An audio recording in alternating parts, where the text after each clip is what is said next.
Olá pessoal, hoje a gente vai trabalhar um pouco sobre lei da ação das massas, também conhecida no meio químico como lei de dois grandes cientistas, de Gutenberg e Weiss. E o que é que diz essa lei? Essa lei é uma relação que a gente tem entre a concentração de uma determinada substância que está, obviamente, em uma reação e a sua velocidade. E essa relação, se vocês pararem um pouquinho para pensar, é uma relação muito simples, muito fácil. Porque se eu estou mais concentrado, se existe uma maior quantidade de matéria em função de um espaço ocupado, se eu tenho maior quantidade de partículas, isso vai dizer que eu vou ter maior chance de obter uma colisão. E a gente já viu na teoria das colisões que quanto maior o número de colisões, maior será a probabilidade de ocorrer um choque efetivo. Então, já fica fácil a gente começar a fazer o nosso raciocínio e dizer que a concentração é um fator que altera a velocidade, sim, e quanto maior a concentração, quantidade de matéria que eu tenho, maior será também, com certeza, a velocidade. E aí, um ponto importante nessa lei é que a gente tem que obrigatoriamente falar em quantidade de partículas. Apesar do nome interessante, chamada de lei das massas, a lei de Gutenberg e Weiss, é uma lei que trabalha sempre com molaridade, ou mol por litro, quantidade de matéria. Por quê? Porque eu posso ter 1 quilo de uma substância e 1 quilo de outra, mas se as massas pessoais dessas substâncias forem diferentes, a quantidade de partícula também será diferente. E a colisão não depende do tamanho, né, da minha partícula, e sim vai depender do número de partículas que coexistem dentro de um determinado sistema. Né? Então, você pega elefante e formiga. Você pega 1 tonelada de elefante e 1 tonelada de formiga. A quantidade de partículas que você tem de formiga em 1 tonelada é tão grande que se você colocar todas essas formigas ocupando um determinado volume, a chance que elas colidam é muito maior. Então, por isso que a lei das massas, ou de Gutenberg e Weiss, é uma lei que vai trabalhar sempre nas concentrações em mol por litro. Nunca esqueça disso. E o que é que ela diz? Qual é essa lei mesmo? Ela diz o seguinte, que a velocidade de uma reação química, se a gente for medir essa velocidade baseado na concentração apenas, ele diz que ela é diretamente proporcional às concentrações molares dos meus reagentes. Lógico, né? Se eu é que vou colidir, importante ressaltar, e até uma coisa bem óbvia, que o produto, a concentração do produto não vai alterar a velocidade. A velocidade depende da colisão efetiva de A com B. É a quantidade de A e B que vai definir a produção de C, e não a produção de C. E não a concentração de C. Então, a velocidade é diretamente proporcional às concentrações molares. A gente já viu em aulas anteriores que o colchete representa para a gente justamente a concentração em mol por litro dos reagentes, então A e de B, elevada, é importante, elevada aos seus respectivos coeficientes estequiométricos. Então, aqui a gente tem um coeficiente estequiométrico de A, chamei de Azinho, então é elevado a Azinho e elevado a Bzinho. Isso aí já me dá a segunda característica da lei das massas. Quanto maior o meu coeficiente estequiométrico, maior será a minha velocidade. Então, você pode ter uma reação, né, duas reações para comparar, e as concentrações forem iguais, se a estequiometria delas forem maior, quem tiver a estequiometria maior, com certeza vai ter a maior velocidade. Certo? Vamos pegar, então, um exemplo qualquer, para a gente ir, né, com um pouco mais destrinchando isso aí. Vamos pegar aqui o exemplo 1. Vamos pegar aqui 2 mols de H2 gasoso, mais 1 mol de oxigênio gasoso, na produção de 2 mols de água gasosa.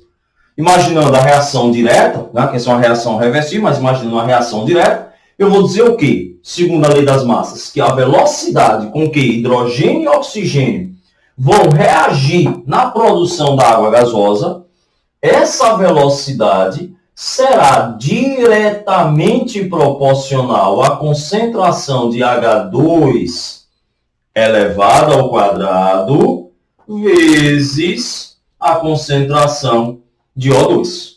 Certo? Então é muito fácil. A lei das massas, ou a lei de Gutenberg, diz para a gente que a velocidade é diretamente proporcional às concentrações elevadas aos respectivos reagentes. Né? Mas, infelizmente, a gente tem alguns poréns, algumas observações. Eu coloquei essa equaçãozinha aqui e estou partindo do princípio que a formação da água está ocorrendo nessa única etapa. Ou seja, 2 mols de hidrogênio vão precisar colidir com 1 mol de oxigênio, ou se você imaginar 2 moléculas de hidrogênio colidir com 1 de oxigênio na produção de água. Então, eu estou imaginando que essa reação ocorre direta. Então, essa velocidade vai ser dada por essa expressão. Só que a gente sabe, né, ou é interessante vocês saberem, que a grande parte das reações, elas não ocorrem de maneira direta. Elas ocorrem em etapas. Então, é interessante e é importantíssimo vocês entenderem que vocês só vão pegar a expressão de velocidade de uma reação, né, direta, assim, de maneira direta, se ela for chamada de uma reação elementar. Então, vamos colocar aqui como observação. Se você tiver uma reação elementar, o que é que eu chamo de uma reação elementar? Acho que o próprio nome já dá uma ideia, algo elementar, algo simples, direto, único, uma etapa. Certo? Uma reação que ocorre em uma etapa. Se você tiver esse tipo de equação, sim, você pode pegar diretamente a expressão de velocidade e jogar direto, indicando que essa expressão, né, vai depender daquela concentração. Professor, e como é que eu vou saber se essa reação é elementar ou não? Isso é uma opinião que a gente vai discutindo aí nessa aula. Mas, a princípio, se ele dá na questão a reação é elementar, então você já sabe que ela ocorre em uma única etapa. Então, lá vai eu, um exemplo hipotético qualquer. Eu tenho 2 mols de A mais 3 mols de B. Gasoso, produzindo A2, B3, gasoso. Se ele diz na minha questão, essa é uma reação elementar, então você pode afirmar que essa velocidade, né, a velocidade com que existe essa reação, vai ser, logicamente, diretamente proporcional à concentração de A ao quadrado vezes a concentração de B ao cubo. Perfeito? Então, importantíssimo. Você está calculando a velocidade da reação. Se ela só tiver uma etapa, a velocidade é diretamente proporcional àquela concentração. Mas se ela não for elementar, caso ela tenha mais de uma etapa, 2, 3, 4, como é que eu vou definir a velocidade? Então, vamos colocar aqui uma observação 2 para reações não elementares. Então, primeira maneira que a gente pode definir se uma reação é elementar ou não é ele dando, né, vai dar na questão, vai dar no enunciado, se a reação, essas etapas são lentas ou rápidas. Então, vamos imaginar aqui um exemplo qualquer. Vamos imaginar a formação, sem me preocupar, a formação do dióxido de carbono, o gás carbônico. Você vai pegar o carbono sólido, vai reagir com oxigênio gasoso na produção primeiro do monóxido de carbono. Primeiro na produção do monóxido. Vamos só balancear, vamos colocar aqui. Vamos colocar 2 mols aqui, 2 aqui, para ficar em números inteiros. Vamos só ficar bonitinho. Espera aí. Já disse, aqui é videoaula raiz, não é essa videoaula de internet com edição não, viu? Vocês já sabem disso. Então, 2 mols de carbono, 1 mol de oxigênio, produção 2 mols de monóxido de carbono. Esse monóxido de carbono, ele também vai reagir com oxigênio e vai produzir o dióxido de carbono. Então, essa reação agora, a produção do dióxido, ela ocorreu em 2 etapas. Então, eu não tenho como pegar a velocidade e jogar as 2 etapas. Uma delas vai ser a preponderante. Qual é a preponderante? Eu não sei, a não ser que a questão me dê alguma ideia, me dê algum indício. Primeira maneira que ele pode me dizer é de cara, é escrever. Ele colocaria aqui uma etapa, digamos, rápida, uma etapa rápida e uma etapa lenta. E aí, qual das duas eu devo escolher? A gente lembra que a velocidade de uma reação, né, ela depende, a velocidade média de uma reação, da concentração, em função do tempo. Então, o tempo, ele é uma variável importantíssima para que você tenha uma certeza daquela velocidade. Quanto menor o intervalo de tempo, a gente deixa de ter uma velocidade mais precisa, mais mediana, e passa a ter uma velocidade instantânea, um ponto, de apenas um único ponto. Então, nesse primeiro exemplo que eu quis acabar de falar com vocês, foi o quê? Já está dar uma ideia para vocês, só que não vou falar mais de outra maneira, que a lenta vai ser a preponderante. A maneira que eu mais gosto, na verdade, é que vocês ficam até perto do banco comigo, você pega um Usain Bolt para correr 100 metros. Usain Bolt vai correr 100 metros, mas agora que está velho, 10 segundos. Né? Lá vai o professor Xandão correr 100 metros. 2 minutos. 2 minutos, porque eu não consigo, olha lá, só consigo chegar nos 100 metros. Então, o Usain Bolt, 10 segundos. Professor Xandão, 2 minutos. Se agora, se a gente ficar algemado um no outro, né, e ele tentar correr, tudo bem que minha massa, né, não é desprezível, mas digamos, vamos lá para um fato concreto. Se ele tentar correr, ele não vai conseguir correr mais em 10 segundos. Porque por mais que a exclamação de vocês, né, que eu seja leve, ele vai ter que me arrastar. Então, ele termina o tempo dele, né, o tempo dessa corrida, sendo mais preponderante da parte lenta. Então, de novo, se quem corre em 10 segundos e outra pessoa corre em 2 minutos, podemos até fazer uma outra brincadeira. Se eu vou daqui para, sei lá, vou para Salvador e chego na Praia do Forte, de Aracaju a Praia do Forte, e dura 3 horas. Da Praia do Forte para Salvador só demora, sei lá, vou perturbar, em 5 minutos, porque eu peguei lá um avião. Então, daqui para Salvador foram 3 horas e 5 minutos. Entretanto, a parte principal que vai me definir a velocidade foi daqui para a Praia do Forte, porque ela é preponderante. Então, chegamos à conclusão que a etapa lenta é a etapa que vai definir a velocidade. Então, na hora que você for colocar a expressão de velocidade, a velocidade será diretamente proporcional à concentração de quem? De CO ao quadrado vezes a concentração de O2. É essa expressão de velocidade, é essa, né, fórmula, são essas concentrações de CO e O2 e não de carbono e O2 que vão definir a velocidade da sua reação. Então vamos lá. Primeira parte, para a gente continuando. Né, fazer aquela velha mágicazinha de voltar para o quadro todo limpinho, bonitinho. Se a minha reação for elementar, e aí não decora, entenda, se ela é única, a velocidade vai ser dada por aquela concentração.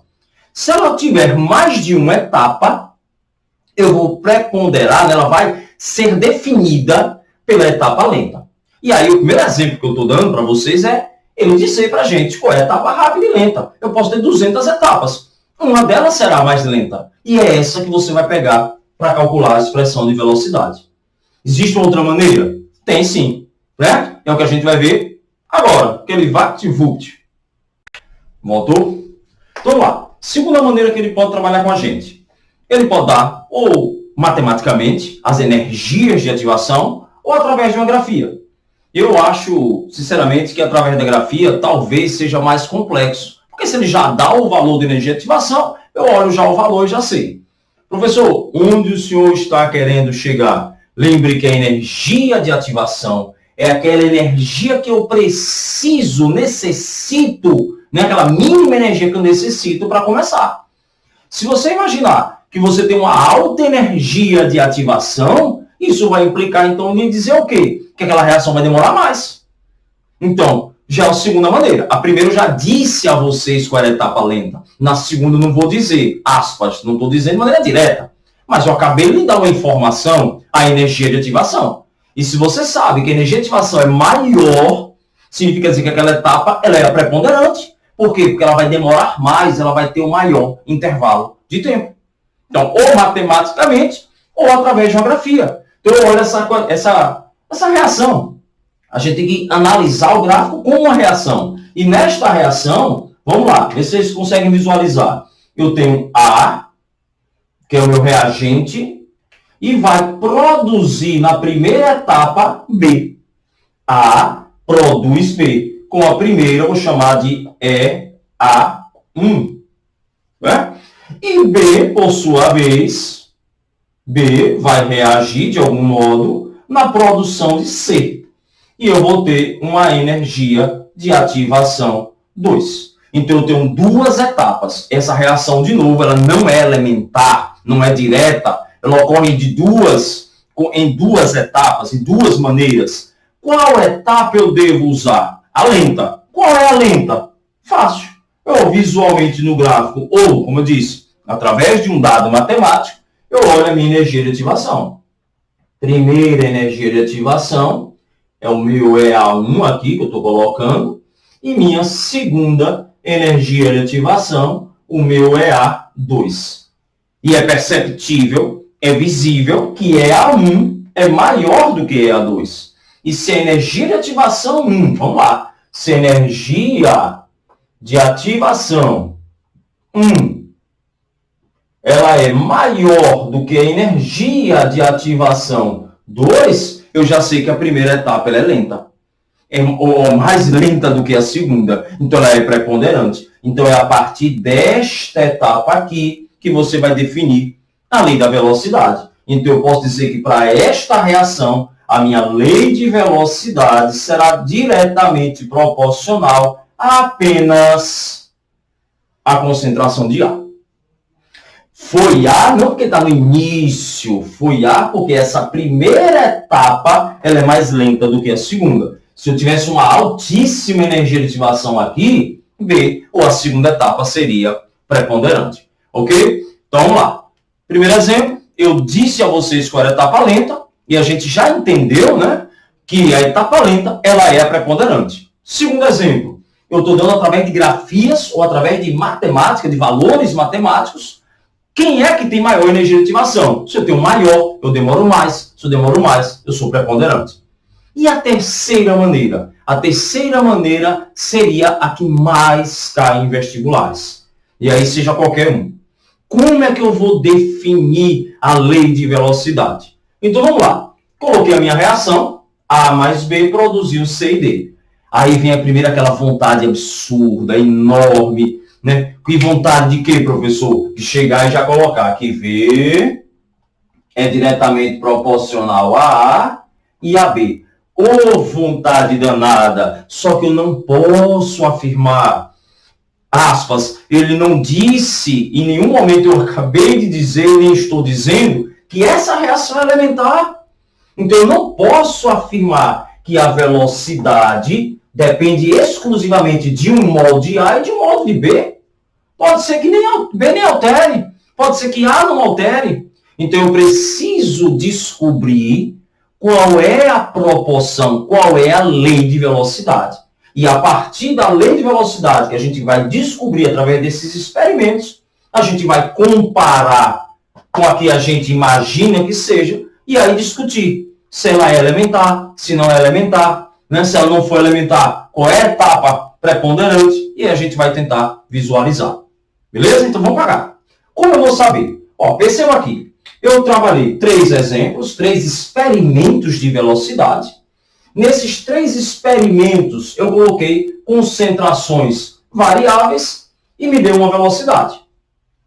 Primeira coisa, eu vou partir do princípio, lógico, que a velocidade depende da concentração de A, como eu coloquei ali, depende da concentração de B, só que eu não sei quanto vale o coeficiente de A e o coeficiente de B. Porque se você, de novo, definir que é 1, você já definiu na sua cabeça que essa reação é elementar. Então, eu não sei qual é o coeficiente de A, valor aqui x, eu não sei. Será que é 1 mesmo? Não sei qual é o coeficiente de B. Será que é 1 mesmo? Né? Eu coloquei lá como global 1, mas será que essa reação global é elementar? Será que ela não tem mais de uma etapa? Então, cabe a gente discutir. Bom, presta muita atenção que agora não é decoreba, é lógica. Perceba que você tem, cai a constante de proporcionalidade, que ele vai chamar de constante de cinética. O próprio nome está dizendo, uma constante. Depois a gente vai discutindo e percebe que essa constante ela só será alterada pela temperatura. Porque percebam, concentração e velocidade são diretamente proporcionais. Se eu aumento a concentração, eu aumento a velocidade. Se eu diminuo a concentração, eu diminuo a velocidade. Então a constante não muda. Vamos lá, só rapidinho. Abre parênteses. Se você aumenta a temperatura, você aumenta a cinética, você aumenta a velocidade, não aumenta? Mas você não aumenta a concentração. Por isso que a temperatura, anota aí, é o único fator que vai alterar para a gente, né, a constante de velocidade.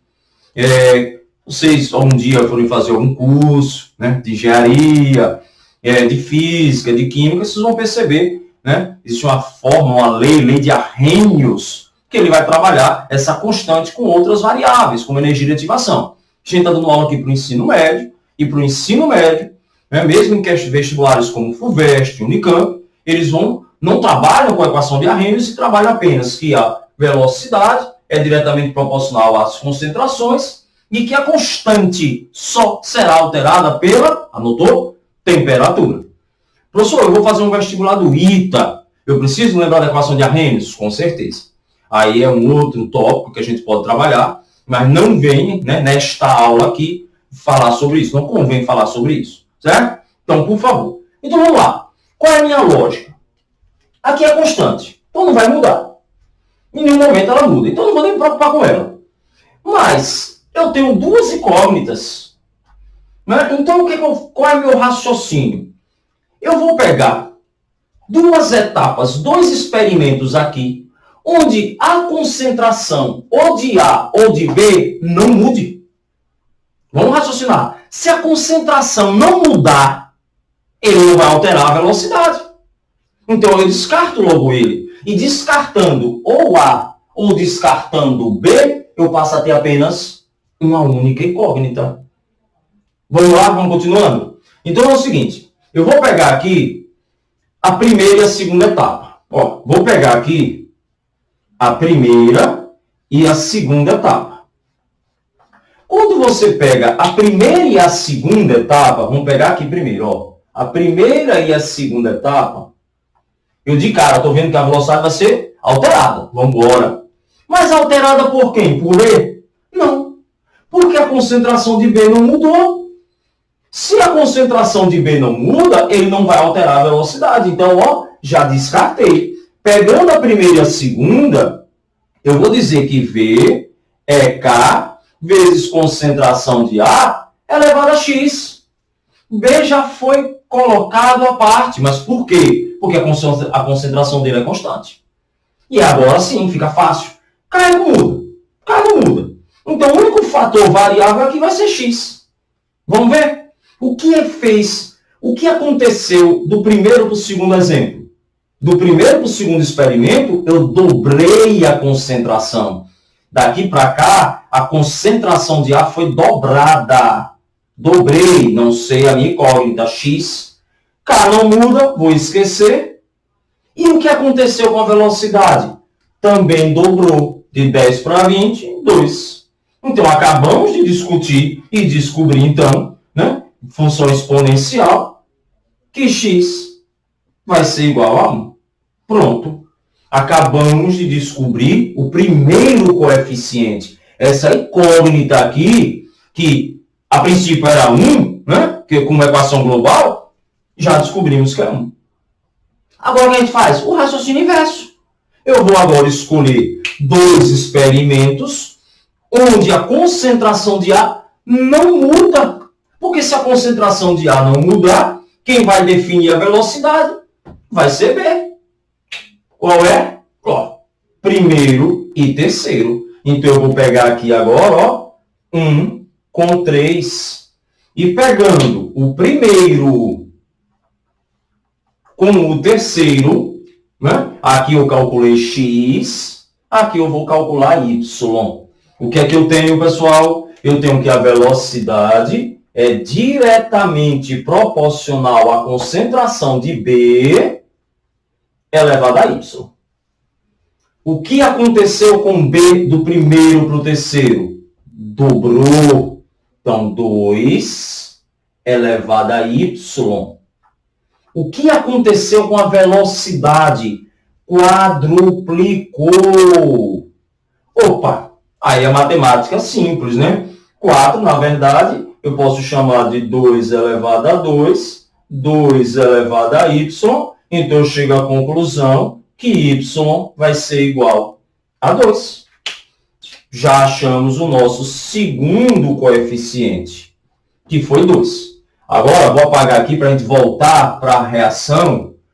Olhe para a global e olhe para o que a gente encontrou. Equação global, 1 e 1. O que eu encontrei? 1 e 2, o que prova que esta equação aqui, ela não é elementar. Por que não é elementar, professor? Porque os valores que eu encontrei não são iguais à equação que ele me deu. Então, essa equação aqui que eu encontrei, essa proporção que eu encontrei, vamos embora, que V vai ser igual a K, concentração de A, e de B elevado a 2, essa é a etapa lenta. São essas concentrações com essas proporções estequiométricas que vai definir a minha velocidade. Então, 3 maneiras possíveis de pedir a vocês a expressão de velocidade, né, e vocês, logicamente, terem que entender que, primeiro, se ela for elementar, se ele falar, é única, então, de cara, a lei de velocidade vai ser dada pela própria equação. 2. Se eu der a energia de ativação, ou se eu disser a vocês que ela é, né, lenta ou rápida, então, de cara, a gente usa a lenta, porque o lento ele é preponderante. Né? A velocidade é diretamente proporcional à concentração e inverso ao tempo. Quanto maior o tempo, maior a influência no valor matemático da minha velocidade. E a terceira maneira é eu trabalhar através de experimentos, onde eu estou variando as concentrações e tentando entender qual é a influência da concentração nessa velocidade. Comparando o que eu encontro com o que ele me deu, eu posso dizer, então, se a minha equação é elementar, e caso ela não seja, dizer qual é a nova expressão, qual é a nova, né, lei da velocidade, a lei das massas, que vai definir a velocidade de uma reação. Certo? Falta só 2, 3 observaçõezinhas para a gente acabar essa aula, que é fundamental. Ok? Aquela velha mágica de novo. Voltamos agora. Voltou? Então, algumas observações muito importantes. Certo? Primeira observação. Vamos imaginar aqui, para não estar escrevendo e ficar virar decoreba, uma equação qualquer. 4 mols de ferro sólido, mais 3 mols de oxigênio gasoso, produzindo 2 mols de Fe2O3. O que é importante nesse primeiro exemplo? O ferro. O ferro, por ser uma substância sólida, a sua concentração, não é superfície de contato, por favor, a sua concentração não vai ser alterada. Se ela não vai ser alterada, ela não é nula, ela não é alterada. Né? Você não vai alterar a concentração de um sólido em determinado volume. Então, se a concentração de um sólido ela não é alterada, eu posso dizer então que essa concentração é constante. E se a concentração do sólido é constante, se eu aumento a quantidade de sólido, você, claro, vai ter mais produto. Mas a velocidade com que ele está reagindo não vai alterar.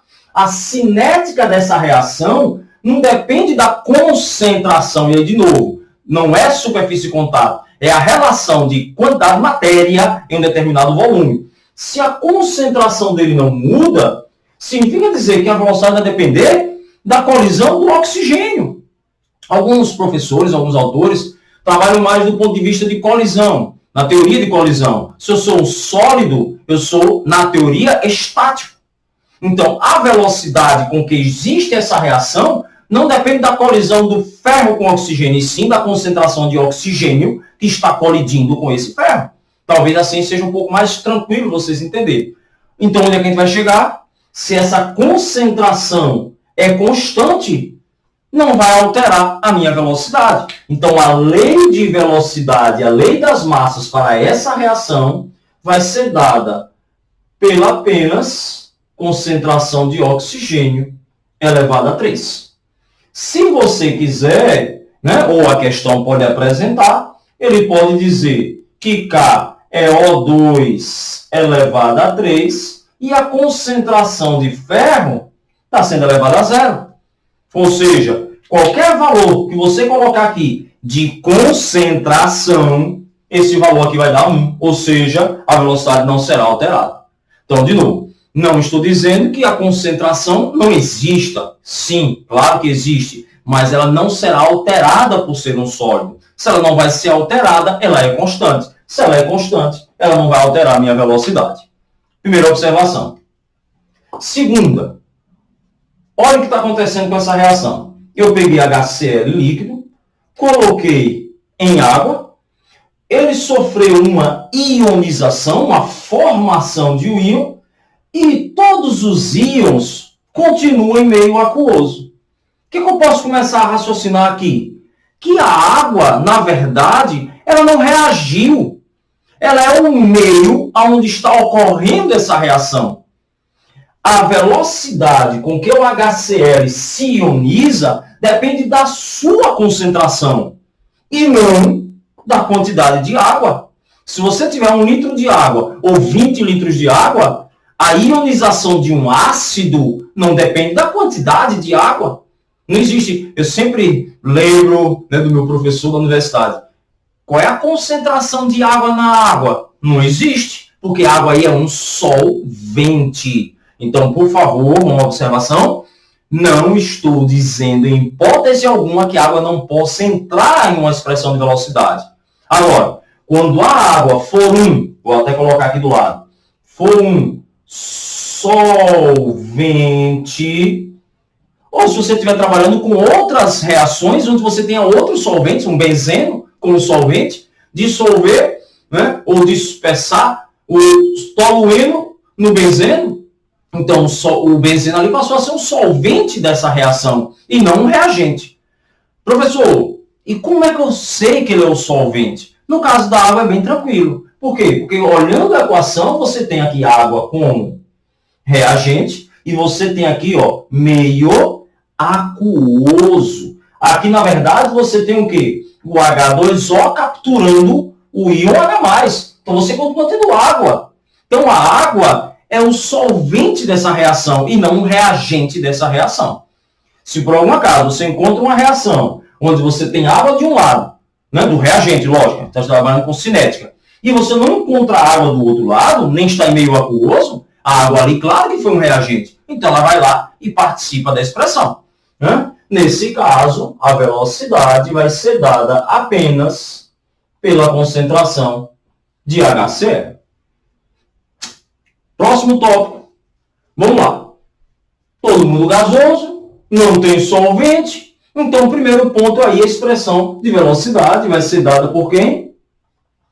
Concentração de H2 ao quadrado vezes concentração de O2 elevado a 1. O que é que eu vou chegar nessa observação? A famosa ordem de grandeza da reação. E o que é, né, a ordem de grandeza? Se vocês lembram do termo, né, em matemática, vai ser a mesma coisa. É meu valor exponencial.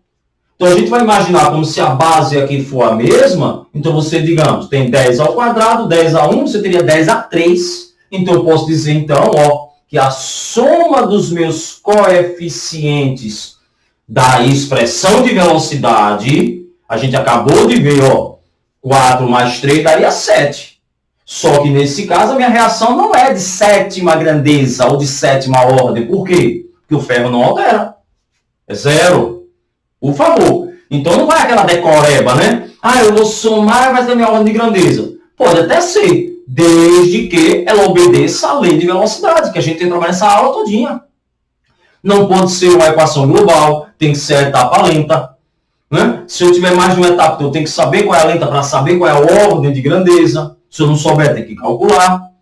Beleza? Então, neste caso específico, a ordem de grandeza, nesse caso, ela é de terceira ordem.